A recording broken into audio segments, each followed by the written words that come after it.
constitutional lawyer, Professor James Sample. James, thanks so much for your time. What do you make of the last couple of weeks and how this has culminated today? It is, without a doubt, historic in every respect. It's not necessarily something that the type of history that one would want to make, and not necessarily the kind of history that America would want to make. But this is the first time in American history that a former president has ever been criminally charged. And that's a really big deal. There have been a couple occasions in American history where we've come close to a scenario where a former president would be indicted. One was Vice President Aaron Burr, which is a little bit different, but he was going to be brought up on treason charges and was brought up on treason charges, but he was a vice president and he was acquitted. And then former President Richard Nixon would definitely have been criminally indicted, but he was pardoned by his successor, Gerald Ford. So although the particular charges in this case arising out of the hush money payments to Stormy Daniels, arising out of the business fraud of claiming that those were legal expenses, is not necessarily anywhere near the most important or most sweeping of the criminal charges that former President Trump may face. These are the first charges, and this could open Pandoras box for the former president, who is facing, as you know, an extraordinary array of legal and criminal potential liability. Why does this open Pandora's box, do you think?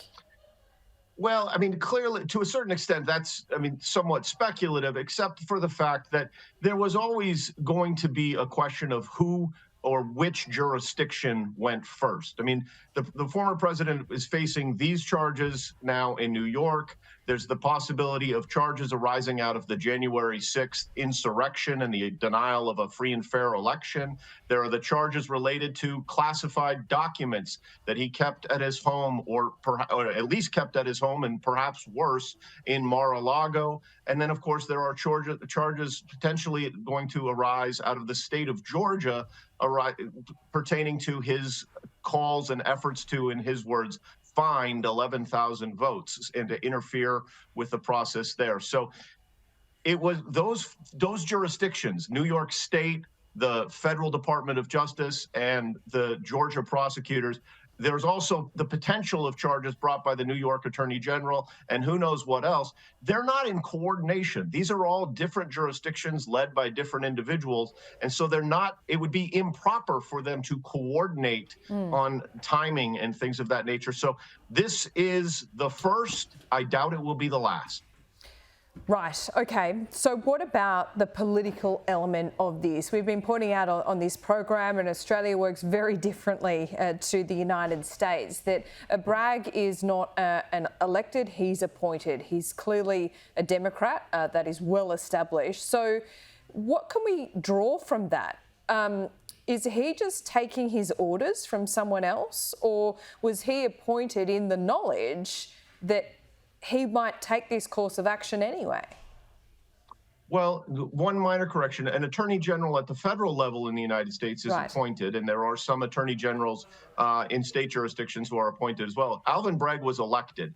He was elected by the voters of Manhattan, New York City, to this office. It is an elected position. And yes, he ran as a Democrat, as anyone who's going to get elected basically in New York City, in the Manhattan borough anyway, is going to generally be a Democrat. But this notion that this is based on his politics or based on his political affiliation, I just don't think it's credible, given that his office, Alvin Bragg's office, prosecuted over 100 cases in 2022 on the exact same business fraud charge that we expect Donald Trump to be indicted for. We have yet to see the actual indictment at this point, but that's the same charge. Those weren't politically motivated.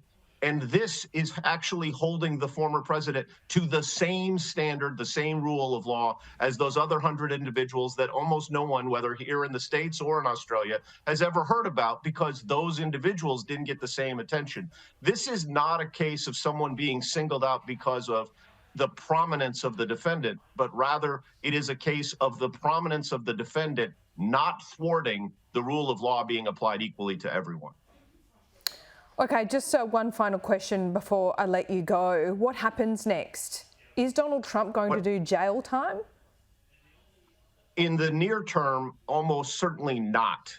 He will, as your earlier guest pointed out, he will be traveling to New York. The details of that are sure to be going to be worked out with the Secret Service and the various law enforcement agencies, and in coordination with NYPD and all sorts of officials to prepare for what he has urged to be a combustible situation, calling for destruction, calling for his supporters to rise up in language very similar to the language that he used to incite a violent and deadly insurrection in January 6, 2021. So once it's arranged when he will come to New York, he will be fingerprinted, he will have his mugshot photograph taken, and he will enter a plea, presumably a plea of not guilty.